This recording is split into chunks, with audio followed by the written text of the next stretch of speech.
I'll give you my own observation of that. Yeah. For example, none of us wants to be courageous enough to do psychology in a rural setting. Pale mashinani kabisa. And to speak the mother tongue. Right. As you're doing that, forget the jargon that you've learned in class. Just talk to these people in a language they understand, but as you incorporate what you know, can be helpful, and have conversations about their mental health. Right. Even in a church, like after, the service is over, have a conversation about, the violence that is going on in the community. And this is rural, in the rural areas. I might be judging some people who are not in what I'm about to say, but I find most people want to be comfortable in a hospital setting, in a private practice, in an academic setting, but not much else. They don't want to, for example, go and work in a slum. Yeah. And that's where mental health is. That's the what is it called? The ground zero of mental health. What did CNN call it? The hotbed. The hotbed. That's the hotbed for mental. Yes, that's where. If anything to do with impact, that's where it would be. That's exactly where you'd have that trauma. There's no shortage of traumatic events in a slum. I know. And they happen every day, but nobody wants to go and be uncomfortable. Everybody wants to sit in a nice office with their degrees hung up on the wall.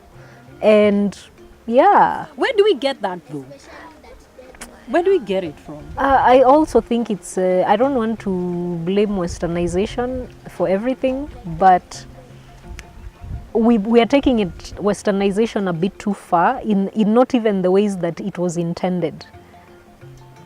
You're supposed to take that knowledge that you've learned in school, but apply it in a way that works in where you are. Okay? Basically, culturalizing. Yes.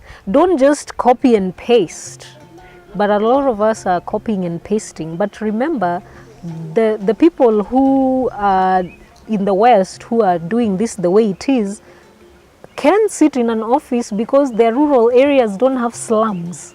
They do have places, rundown places, but you can't compare.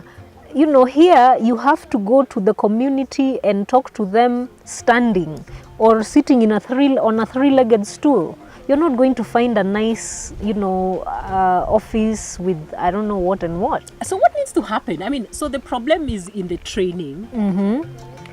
Because for me, that's something that's really arcing me. Yes. Because a lot more people are getting trained and they're coming out with the same notion that I have to work in those three spaces. Yeah. What needs to change in our training? I think every part of the training needs to contextualize the experiences a bit more, such that even the internships that students get, don't just go to the hospital, don't just go to the, psychometric facility or, these very, what can I call them? Your typical place. Yeah. Try something different. Go and live with the Maasai people for a month and find out what are their mental health problems. Because I'm sure most people don't know what that is. Yeah, no. Nobody knows that. It would be so interesting. It would be so interesting. Yes. And I'm sure if you talk to the elders, it will even give you like social skills, interpersonal skills. Just go and talk to them, talk to the elders, ask them, and use a language that they will understand. And then they'll be like, yeah, those things you're talking about, we've encountered them in our community. So can we work together and see how we can come up with something to help the community, and we can have meetings. Your group therapy does not have to look like what it is in the textbook. I know. That group therapy can happen there with the community elders at first. And then when they understand what you're about, then it can trickle down to everybody else, and it will be so helpful for everyone. And you can heal communities without an office. I know. Immersion without is an a great, office. Yeah, immersion is a great way to learn and a great way to pass on the knowledge and to apply it. You know, and you're right. I think the placements of internships, there has to be a way to reevaluate that and broaden those choices. Yes. And actually, literally, make students have to go. Make students a bit uncomfortable. For sure.